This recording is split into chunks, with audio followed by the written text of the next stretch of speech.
All right. Welcome again to our presentation today titled A Black Army from Dr. Pauline Peretz, who we are so thankful could join us today from Paris. I am um, Maxwell Edwards Abbott, the Membership and Outreach Coordinator here at the Arizona Historical Society. And I too am very thankful that you have joined us today to hear from Dr. Peretz. If this is your first time joining us or attending a program from the Arizona Historical Society, we are a nonprofit educational and cultural institution as well as a state agency. We were established in 1864, so we're about a half a century older in some ways than the state itself. But we kind of born along with the territory, really. The original name of the Arizona Historical Society was the Society of Arizona Pioneers. But now we collect, preserve, and tell the stories of all of Arizona's pasts and different histories through our museum exhibits, libraries, and collections, outreach, educational programs just like this one, and publishing. And so our goal is to sort of preserve that past, share those stories with folks like you, and to connect us all through what we see as a really sort of significant power of Arizona history. I would not be a good membership coordinator if I did not say that support in part for programming like this comes in part from our membership program. And so if you would like to see more programming like this or hear more things like this, consider becoming a member. Members get a lot of awesome benefits.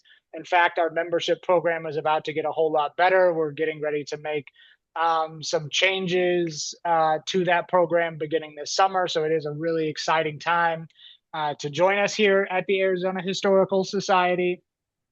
Um, but regardless, we'd love to stay connected with you and keep you up to date on what we're doing. So again, you can hear about more things we're doing like this. So at our website, you can sign up for our email list. You can follow us on social media, and you can explore or find out more about how to explore one of our museums. If you're in the Tempe, Phoenix Valley area, say after this presentation is over, swing on over to the Arizona Heritage Center. It is our last day open before we close for our big renovation. So we'd love to see you before we go, but don't you dare leave before this presentation is over. All righty, just a couple helpful reminders before I introduce Dr. Peretz and turn it over to her. This is a Zoom webinar, so we cannot see and hear you, and your other audience members cannot see and hear you. So if you have comments and questions about if anything goes wrong, or you have questions for Dr. Peretz to be answered at the end in our Q&A section, please use that Q&A feature. Otherwise, at the end, of course, you will have an opportunity to just pipe up if you think of a question. All right, if you like what you hear today, join us Wednesday for the next presentation in our Arizona History American Stories presentation on Route 66, which is the 100th year of that great American road this year. So that should also be an interesting one. But first, we are going to hear from Dr. Pauline Peretz. Dr. Pauline Peretz is a professor of American history at the Université Paris 8. I probably should have said that in French, but at the moment I can't remember the word for 8 in French, and senior member of the Institut Universitaire de France. In English, she's also the author of Let My People Go, The Transnational Politics of Soviet Jewish Immigration During the Cold War, published in 2015. Her talk today is about her newest book, and so I will let her take it away from there. Dr. Peretz, I'm going to stop sharing my screen and let you take over from there. Thank you so much, Maxwell. Thank you for inviting me, and thank you to the audience for being here with me today. I'm talking from Paris, and it's actually the first time that I'm sharing this book and this research with an Arizona audience. So it's very exciting. And I imagine that you know quite a bit about the story I'm going to tell, but I hope to bring a new light to the story of Fort Huachuca. First, I also want to give credit to the Arizona Historical Society, which helped me quite a bit during my research, suggesting resources, archives, and always answering my questions. And actually, some of the photos that are published in the book or come from the Historical Society resources. So I'm very grateful and very happy to be engaging with you from cold and rainy Paris. So it's hard to imagine what it looks like to be in Arizona today. So the presentation that I'm giving today is about Fort Huachuca and during World War II. I imagine that for those of you who've been there and who visited the fort, you came out with the idea that it was the fort of the Buffalo Soldiers. And that's the way the fort is being told by the administration there, either as the site of the Buffalo Soldiers or the side that develops drone technology.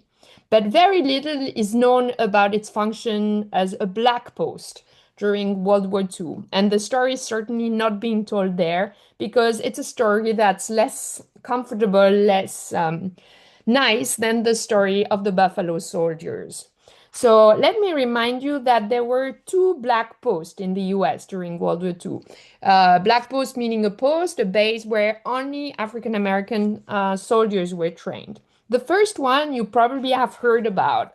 The first black post is the Tuskegee Air Base. It's a well-known base where in Alabama, where black airmen were trained, and they were actually these airmen actually participated in the bombing of Nazi Germany, which made them heroes in the national narrative.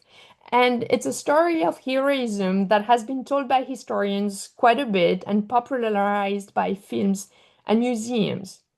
The second black post in the whole US is Fort Huachuca, and its story has never been told by historians. However, it was the place where the biggest concentration of black troops was ever assembled in US history. And it does not offer a story of military heroism as opposed to the Tuskegee Air Base. And that might be the reason why it hasn't been told before I looked at it for my book. So when I discovered the history of Fort Huachuca, my intuition was that based on an exceptional situation, it was possible to renew the analysis of race policy and interracial relations within the federal state during World War II, and a war that is still considered a good war by many, despite decades of historical graphical debate. So I decided to look at the unique case of Huachuca to reveal the contradictions of the federal state's race policy. So my history is first, and it is not a military history, it's really a race history. I consider the fort as a laboratory for race relations for the army and more generally for the government. I would like to remind you that to be black in the army during World War II was to have a radically different experience from all other soldiers. Only blacks were systematically assigned to separate units. Only blacks were relegated to buildings specifically reserved for them in training camps. And most of them, when they fought, actually fought in menial roles and were exposed to death much more than other people, than other soldiers. Historians of race have often looked for the roots of the long civil rights movement in the conditions experienced by Black during the war. And they kept asking, was World War II an accelerating moment in the long struggle for equality? This is not a question that I'm trying to answer in the book. I'm trying to look at segregation on this fort and the forms of opposition to this segregation on their own terms, rather than taking side in the historiographical debate on the origin of the civil rights movement or the debate on the heroism of Black troops. And for that, I look at training and not at fighting, which helped a lot. So let me take you to the fort I discovered in the summer 2019. This is a view on the old post that was created at the end of the 19th century, 1877, and then redeveloped in 1886. It still looks very old-fashioned and not much modified. But this photo I'm showing you so that you have an idea of the setting where Fort Huachuca is actually further south and right at the state borders. So I'm sharing with you this map, but I'm sure you have a much better idea of the local geography than I have. Fort Huachuca lies on the margin of the country in the west, not in the south, as opposed to most other military bases that were used during World War II. Fort Huachuca is isolated by a mountain range on the border with Mexico. You just saw it on the picture, right, that I showed you, a photo I took. It stands in a desert area. So it is really in this land of exception that an unprecedented racial experiment took place. If you're familiar with this program, I'm sure you've heard several times that borderland studies and borderland history have shown that these are territories of experimentation, of porous borders, as opposed to what you can see today on the field, right, with this wall that's trying to close down to seal the border. But historians have shown that geographical borders, as well as social and racial borders, were very porous during the between Mexico and the US. And this idea that borders, racial and social borders are porous, has actually greatly influenced me in my interpretation of what was going on the fort. So, Fort Huachuca was used to train successively two all-black divisions to keep them busy rather than to get them ready to fight. This is an important point. Why was that? The US Army was still segregated during World War II, and the general staff was in general very hostile to black servicemen. Since at least World War I, black soldiers were considered either not aggressive enough or, conversely, likely to turn their weapons against their white commanders. But in September 1939, the Selective Training and Service Act was adopted, and it included a non-discrimination clause, which forced the Army to accept African Americans in proportion to their share in the general population, which was about 10% at the time. So the general staff had to accept the equivalent of 10% of the African American numbers in the army. And to do that, it designed the largest possible black units in the least prestigious corps. So the least prestigious corps was support, logistic, and infantry, which is what is interesting to us today. So the general staff reactivated two World War I divisions, the 92nd and the 93rd Infantry Divisions. Not prestigious corps again. Each of these divisions had about 15,000 men and was commanded by about 1,000 white officers in the beginning of the war. So why were they trained successively at Huachuca? Why was Huachuca chosen to train these two divisions? There were two main advantages. First, it was far away from any significant white community, which was important because the army feared riots and interracial promiscuity. It had another advantage. There was no nearby significant black community. And that was good for the general staff because it was fearing that the 15,000 men could team up with the black community outside the fort, if there was one, and organize a mutiny, which happened on many other forts. So these 15,000 infantry men were very isolated, but on the fort, the democratic ratio was largely favorable to blacks. 15,000 men versus black men versus 1,000 white officers. So it was a demographic ratio that was largely favorable to blacks and that produced unexpected outcomes. In the book, one of my main ambitions was to understand the racial regime that was forced on the soldiers and negotiated at the fort. I defined a racial regime as being both the racial assignment of space inside and outside the camp.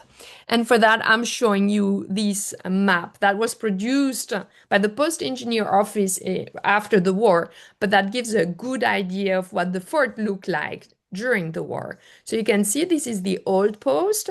Where all the command functions were converging, and this was where it was the prestigious area of the fort, which was assigned and reserved to white officers. The rest is the new cantonment, and the new cantonment was for black men and WACs, women auxiliary, member of the women auxiliary corps. So there was a division between the most prestigious white part of the fort and the black part of the cantonment. This is like I'm trying to make it simple, but if you go to the old post, some buildings would be open to African American officers. I can't get into that, but that was one of my interests in the book, like trying to understand what would decide the racial assignment of space. So again, I said that I define racial regime as being both one, the racial assignment of space inside and outside the camp. I'll talk about the outside in a minute. And as well, the rules that were governing relations between blacks and whites on the fort. So these rules were rules imported from Southern civil society into the army, segregation rules, but there were also army rules that were imposed on the fort, which were governing interracial relations, and they evolved over time. These rules, the set of rules, was interpreted and applied differently depending on the identity of the white commanders who implemented them and the reactions of the soldiers to them. So there was an ongoing dynamic to interpret and negotiate the racial rules. Some soldiers called Huachuca a plantation. This is a term that I found in many oral history, in many accounts, written accounts as well. And this term plantation, of course, connected the military experience to the rural past of the South, despite the fact that not all men were coming from the South. Right? There were many African American soldiers who came from Detroit, from Ohio, etc., from the North, and who didn't have the experience of the plantation, neither directly nor indirectly. What was common? What connected the military experience to the rural past of the South? First, the numerical balance and power relationship between blacks and whites at Fort Huachuca were very much reminiscent of those on a plantation. Also, forced training was associated with forced labor under slavery. There were additional humiliateds to regular training. For example, and let me show you, soldiers would wait long period in the desert heat, or they would do their drilling in the heat and would be kept outside longer than regular white troops. Most of the photos that I'm showing you were taken by the Army Signal Corps, so they're either training or propaganda pictures. Most of them I found at the Huachuca Museum, but some of them you can find at the National Archives in Washington. So additional humiliations, waiting, well, harsh training in the heat, but also something even more blatant than that. They were given old or insufficient ammunition and equipment. And you can see that on this picture. They were wearing World War I helmets That was at the beginning of the training in 42, and they were using bayonet as well, which was not really up to the war they were supposed to fight. Also, white commanders yelled at them, used abusive language. Black soldiers received harsher treatment for insubordination compared to white soldiers. They would get, without trial, a few days in prison, fines. Without a fair trial, they would be expulsed. Or two men who were based on Huachuca actually received capital punishment. Two of the three capital punishments that were given in the whole U.S. Army in the two first years of war actually took place at Huachuca. Their sexuality was also placed under strict control, and the utmost humiliation that was felt for African American soldiers was the fact that in 1942 the governor of Arizona, Governor Osborne, requisitioned them for cotton picking and assigned them to non-military duties and bringing them back to the type of assignment that their ancestors were given on plantation.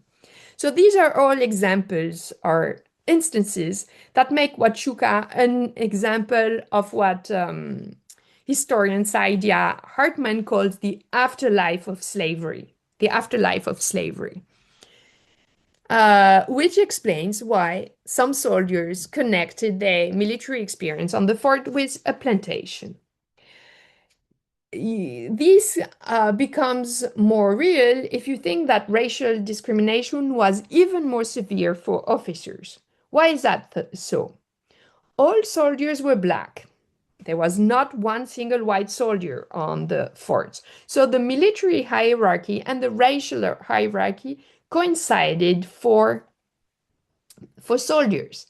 The military hierarchy functioned as a racial filter to separate black soldiers. But it was not the case for officers because there were also African American officers.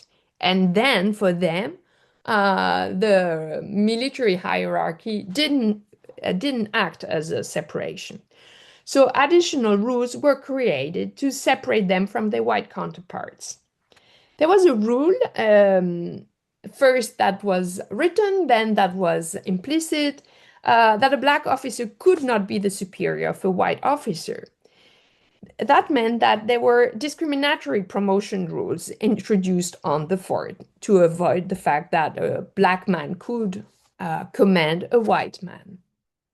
There were also so-called African American officers assigned to the officer training school on the fort, despite the fact that they had been properly trained in, actually, that's an important part, integrated officer school. A third point was that, and very important, and that created a lot of conflicts on the fort, physical separation was not required by army rules during entertainment time. But this physical separation was created on the fort.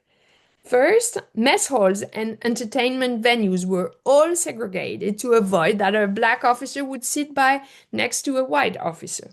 And even worse, there was an officers' club that was created for black officers. You can see it on this picture. It was called Mountain View Club. It was supposed to be nice, but it was on the side of the black cantonment and not on the old post. It didn't have a pool. It was made of wood and was not as prestigious as the White Officers Club. And for that reason, it was boycotted by officers for several months.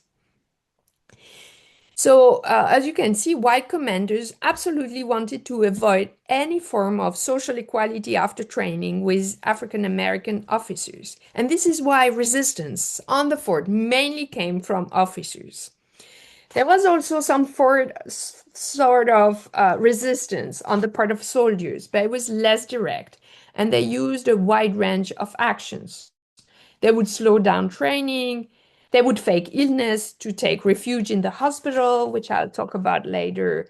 They would sometimes destruct military material or uniforms during times of transfers or departures. And there were a few cases of insubordination, of desertions, but I'm pretty sure that these are undocumented because I haven't found many cases in the archive. But what's important is that there was never any riot or mutiny at Huachuca, unlike what happened in many other training camps during the summer of 1943, such as Camp Van Dorn in Mississippi or Fort Stewart in Georgia. So one of my questions when I was doing this research was to understand why there was no riot, despite the fact that there was so much tension on the fort. So what I argue in the book is that Fort Huachuca actually functioned as a ghetto, and as such had ambiguous features, which explain that there was no riot or mutiny. So, of course, I'm well aware that during the war, the term ghetto was still referred to cultural enclave. And it was only later that the term ghetto was used the way we use it as a racial ghetto. But I still use this anachronism to show the ambiguity of this place that was very humiliating in a way, but that nevertheless offered some advantages because of the absence of white soldiers. So, what did Huachuca have in common with an urban ghetto? First, the urban ghetto and the training base are both confined environments, that's for sure. What is specific to Huachuca is the racial dimension of confinement.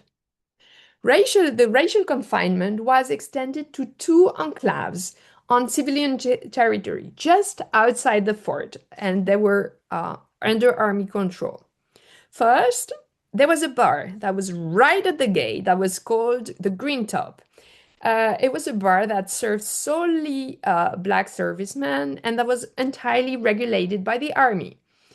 And it opened at the initiative of the fort commander by a group of black businessmen from Chicago. So it was co-organized segregation on civilian soil right at the exit of the fort. There was also another segregated enclave, which was called the Hook, that you can see on this slide. The Hook was an enclave organized by the army, again, for prostitution, right at the fort's gate, regulated in terms of hours and prophylaxis by the military, which wanted to avoid the transmission, the contagion of gonorrhea and syphilis, and which decided to regulate prostitution rather than ban it and have it out of control. So these two enclaves, which were right at the gate, functioned like two mini ghettos extending the military compound on civilian territory. If you think about what a ghetto is, you can say that it has two sides, that it has two faces. One is the most obvious. It's a phase of exclusion and of ostracism. It has also another phase that is less obvious. It has a protective and integrative space. Think that in the absence of competition with other people, the ghetto provides unique opportunities for the minority that is confined into it. It doesn't have to compete with the majority to get interesting jobs, interesting opportunity. And this ambiguity of the ghetto fully applies to Huachuca. In some places, segregation evolved in a way that was favorable to the most educated and talented African Americans.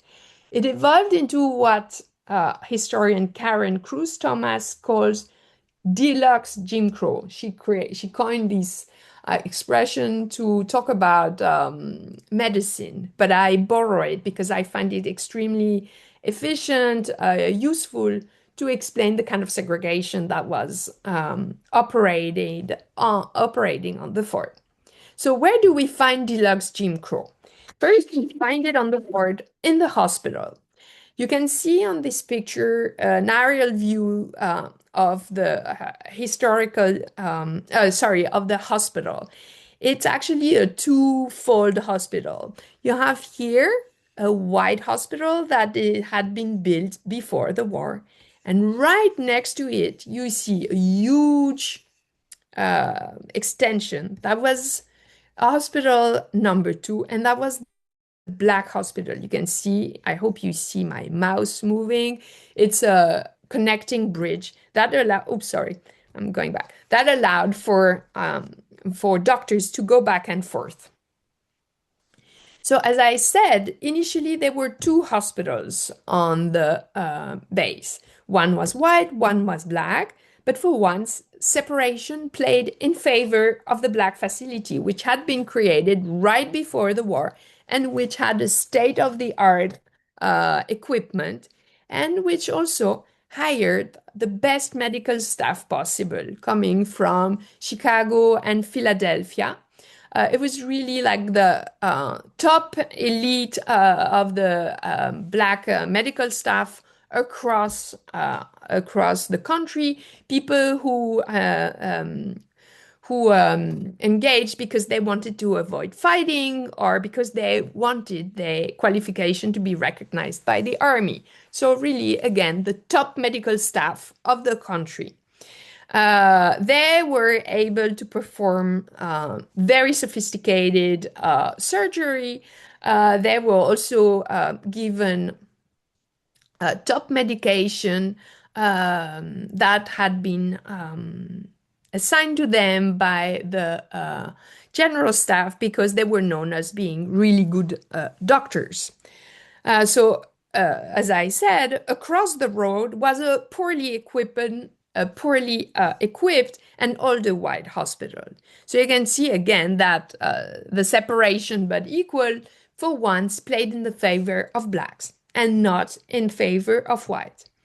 This disparity between the two hospitals allowed for a double integration on the fort, which was unheard of. It's the first medical hospital, first federal hospital that got officially integrated in the U.S. Army. First, it's the integration of patients that took place. White patients from the surrounding or also white officers of their wife understood that black doctors were very good and better than their white counterparts. So they were asked to be treated by black doctors in outpatient care. And that was the case even poor patients, even white women asked to be taken care by white doctors and would come to the black hospital. So that created slowly an integration of patients. Secondly, a staff integration took place.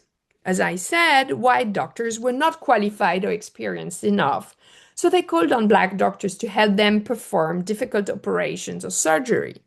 And white and black doctors ended up working together despite official rules. So integration took place on the fort in the least likely place, given the taboo of racial promiscuity. So I devote two full chapters to this hospital that I found really fascinating and that I could document using many photos, such as one that you see, also photos that were taken in the summer 43 by a life reporter called Steinheimer, whose hundreds of photos are available online. So the story of this hospital I found particularly interesting. So I said that segregation evolved into deluxe Jim Crow in the hospital. It was also the case in the field of entertainment and art, which allowed for unique experiences and opportunities for artistic expression and professional development for soldier artists and WACs serving in the special services. I'm showing you now a photo of the special services in charge of entertainment on Huachuca. You can see that Colonel Nelson, who was the head of the unit, was white, but the staff was integrated, which is one of the very few places where you had an integrated staff. So, for example, this man here was Joe Jordan, a famous ragtime musician.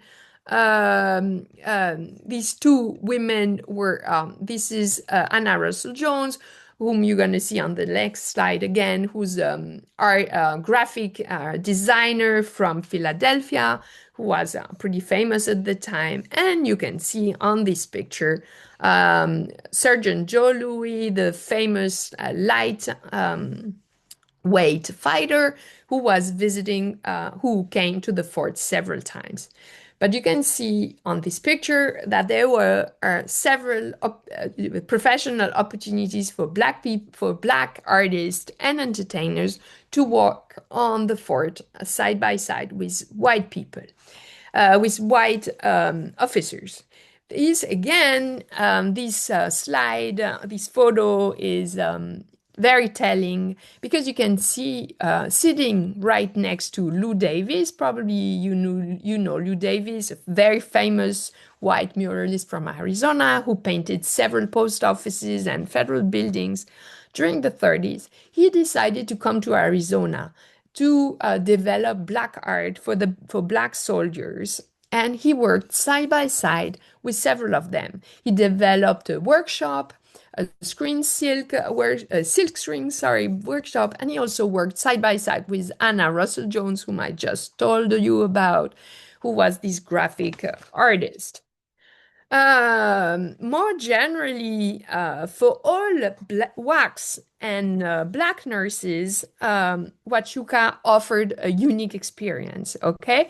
Because there was no other women than black women on the fort. So all these wax and nurses came to Huachuca. They were celebrated for their audacity, for their class, for their respectability, and also for their professionalism.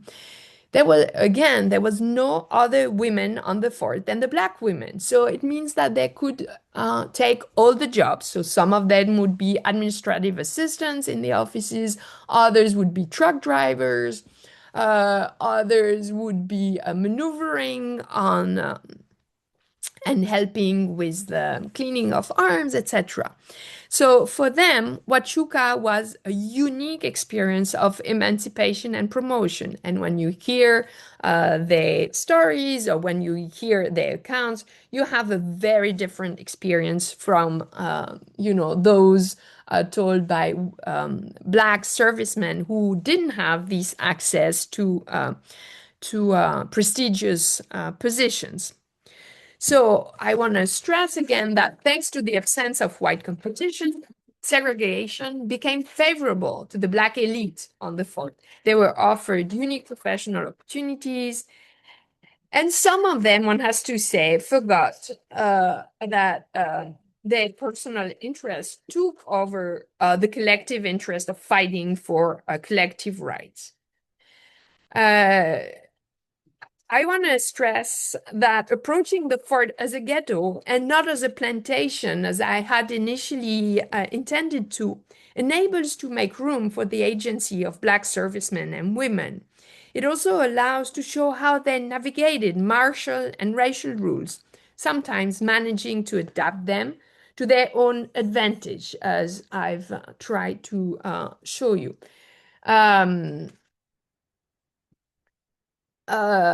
So the history of Fort Huachuca shows that the racial order was fragile and could be challenged without necessarily resorting to violence. So my main story was about what happened on the fort during the war. But I'm sure you want to know why this story is important and what happened to the men and women who were trained there.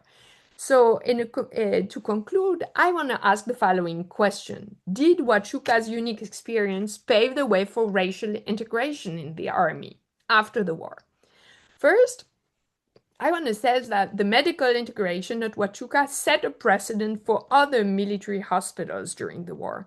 The medical personnel trained on the fort was sent to field hospitals in the Pacific, where doctors and nurses from Huachuca played a key role in integrating medical activity, healthcare. abroad. So that's on the medical side. Now, on the fighting side, what are the conclusions of this segregated training? At the end of the war, the general staff looked at Huachuca to know whether a black army was a good fighting army or not, whether it should continue segregated training. So what did they? They looked at how the 93rd fought, and they decided that the 93rd had fought well in the Pacific, mainly in Papua New Guinea.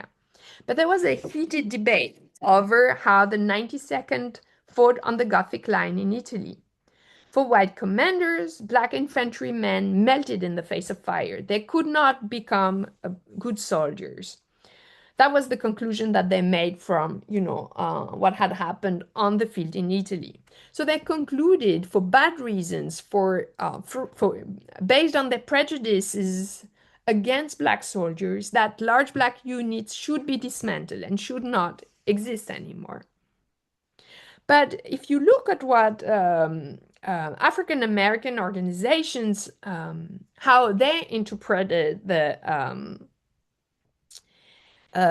fighting of the 92nd, they said that the failure, the military disappointment, was due to the fact that the 92nd had been intentionally poorly trained, intentionally humiliated, and never given a second chance to show what it was able to do on the field.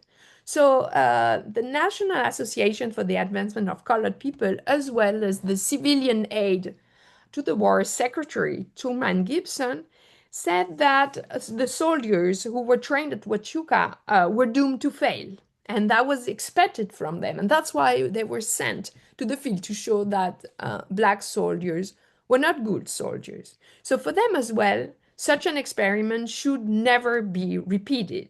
So you see that for a good reason and a bad reason, the the Fort Huachuca experiment pleaded for an end to segregated military training.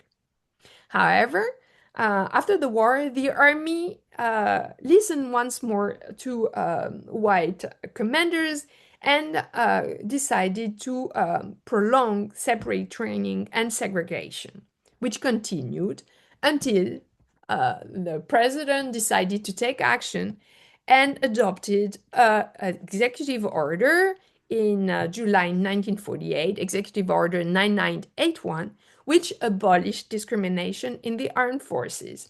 And in the conclusion of my book, I try to show that the Huachuca experiment certainly played a role in that decision.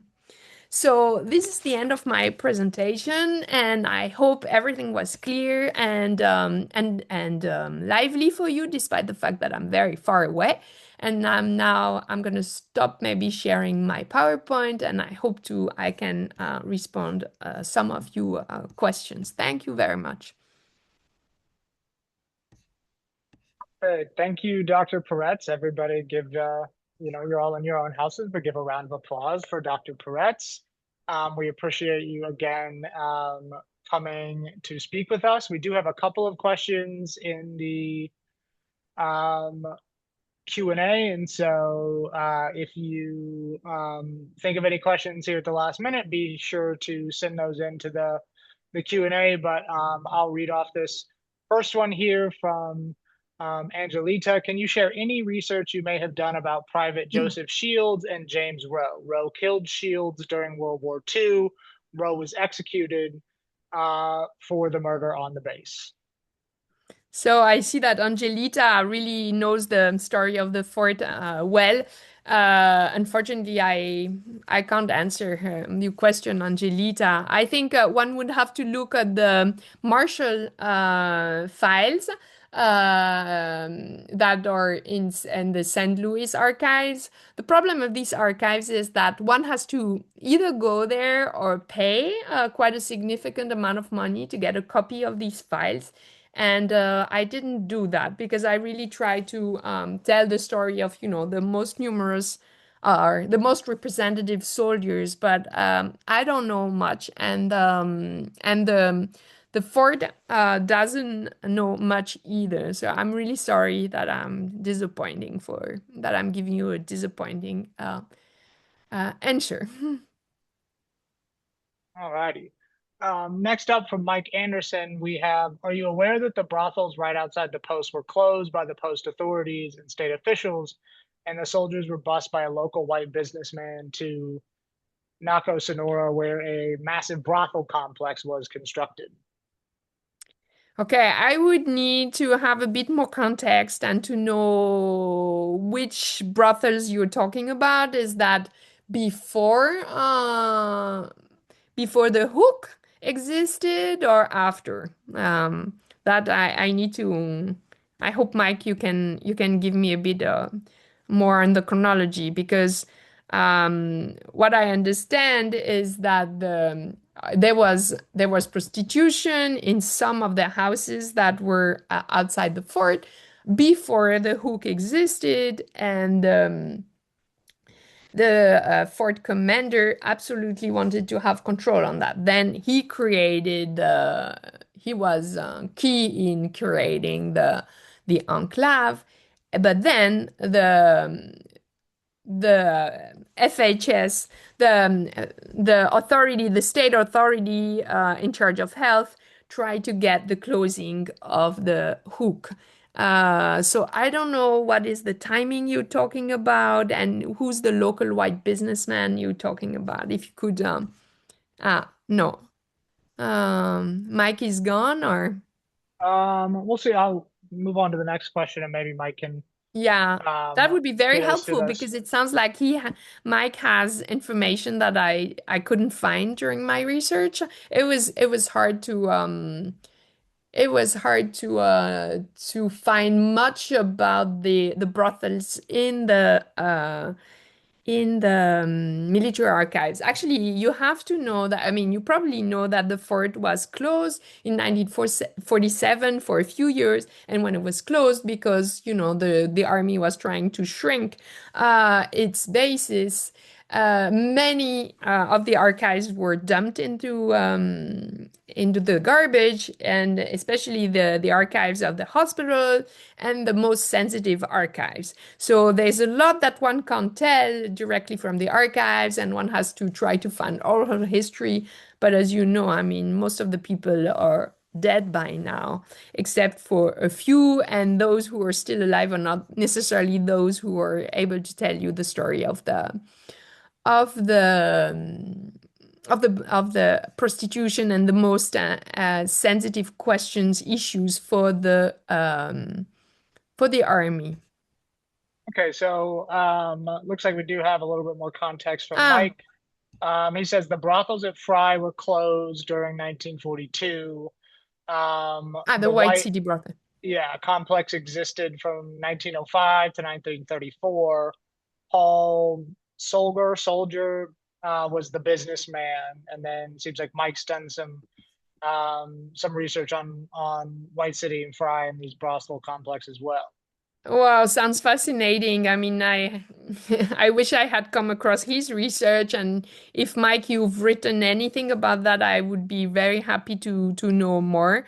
Um, Especially where it was where the White City was based. But if I understand,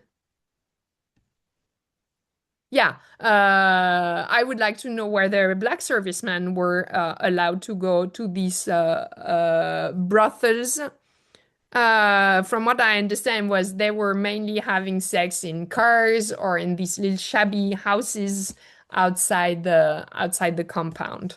And that's why the military got very scared that they would contract all kinds of sicknesses.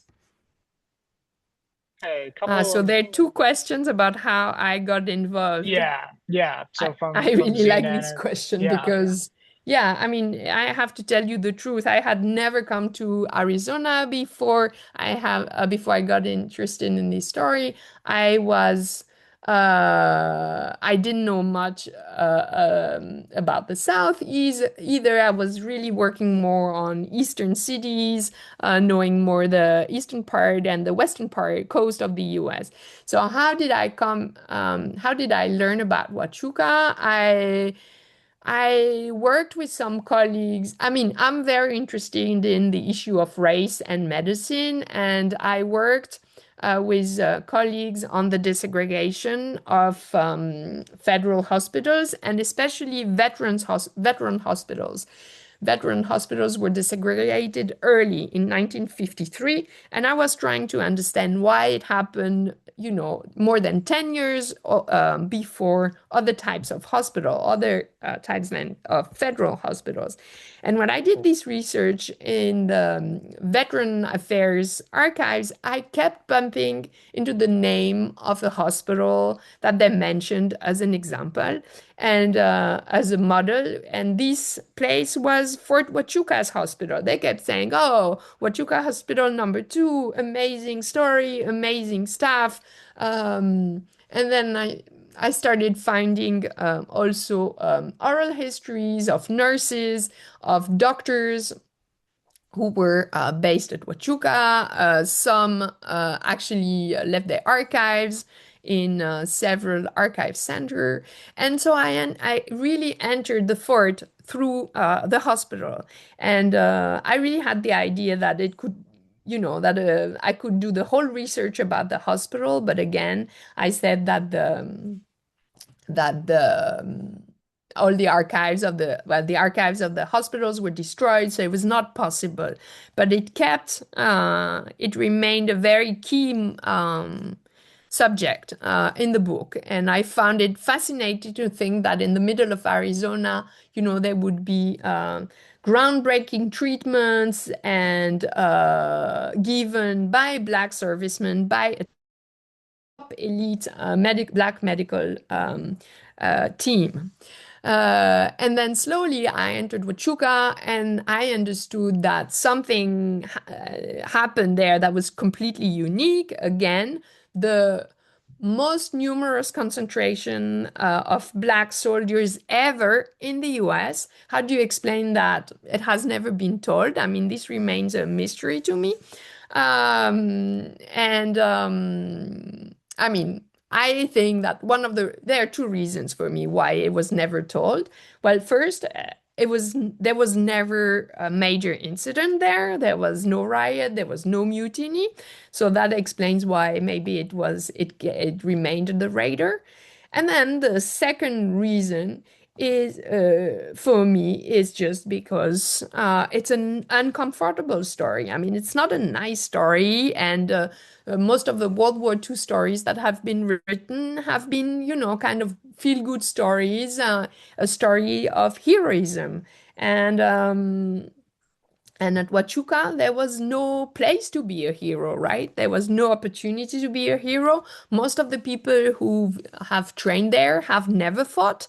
They've just waited and sometimes felt humiliated, and they haven't had a chance to show how good soldiers they could be. So for that reason, I mean, the story of Huachuca greatly contrasts with that of Tuskegee, which has been turned into movies, turned into TV series. I'm sure you've heard also about the 6888 unit, which was a black women unit who behaved as heroes and who was now turned into a Netflix story. So again, where there's heroism or where there's violence, there's an interest for historian. But I really wanted to, advocate for history that was at the ground level, and that would try to explain the complexity of a racial order that was negotiated and contested on the fort. Ah, Mike is giving more detail. Thank you so much. I'm copy pasting so that I can have an opportunity to read that later. All right, we do have another question here. um, from another guest. So, has your work in race and medicine been focused only in America? And have you found race and medicine issues are similar worldwide? Since I'm a historian of the US, I'm mostly working on US history, but here in France, slowly, people have started to think that there can be an intersection between ethnic, racial identities and medicine. But we like to think in France that we're colorblind, and race is not, as well as race, ethnic identity, is not something that we're allowed to discuss officially. It's nowhere to be, I mean, no one is allowed to ask you which race or ethnicity you from or you belong to. So there's no statistics or there's no profiling in medicine, despite the fact that there's obvious that I mean race and in general ethnicity are factors that play in people's medicine, in people's health, but also in the fact that people from different racial and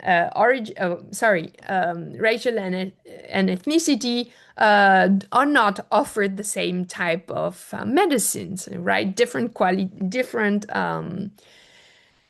type of medicine, different type of opportunities. And this is something that France has a hard time looking at and is being quite hypocritical or naive in the sense of refusing to look at it. Some other European countries are more what realistic about that, or more willing to look at the disparities created by difference in races and ethnicities. But there's certainly a lot to cover and a lot to learn from that in Europe and in medicine in general. Awesome. Alrighty. In our last couple of minutes here, if anybody has any sort of final questions, feel free to. Probably got a time for about one more. If anybody has a final burning question, otherwise, we've got one in the chat. Lori Sue's question is her question is: were there indigenous soldiers at the fort? Yeah, there was the last Native American squad there, but they were retiring during the war. And so they were just, based on the old fort and waiting for their retirement. They were actually, it's kind of sad, but it was more like, they would be visited by officials from the general staff, or they were seen as a entertainment or attraction. So they would dress up in their traditional scout outfits and would be shown to visitors, but they didn't play any role. And Huachuca was actually the retiring post for all the Native American squads and all the other forts where they were before the war actually closed down. If you go to the museum, you can see several of these pictures, which are both, yeah, which are sad in a way, because you see old men in, traditional outfit, waiting for the time to be over. Lori Sue has a quick follow up about where the indigenous soldiers received their medical care. I guess yeah, that's a great question. I don't know. I mean, there were very few men left. Probably, uh, a couple of dozens, really not many. And I would say that they would go to the African American, to the Black hospital. I think that was the question you asked, where, which hospital they would go to. I mean, it would have been in their interest to go to the Black hospital because they would have been better treated. Treated better, but I'm pretty sure that's what they did. But that would be fantastic, actually, to know a bit more about the relations between the Black soldiers and the Native American soldiers. I don't know. All right. Um, Soldiers who were based on the fort during the 19th century were actually, used to fight Native Americans and to extend the American territory on the Native American land. So they used to be enemies, but maybe segregation kind of and racism kind of teamed them up or united them in the 20th century. Okay.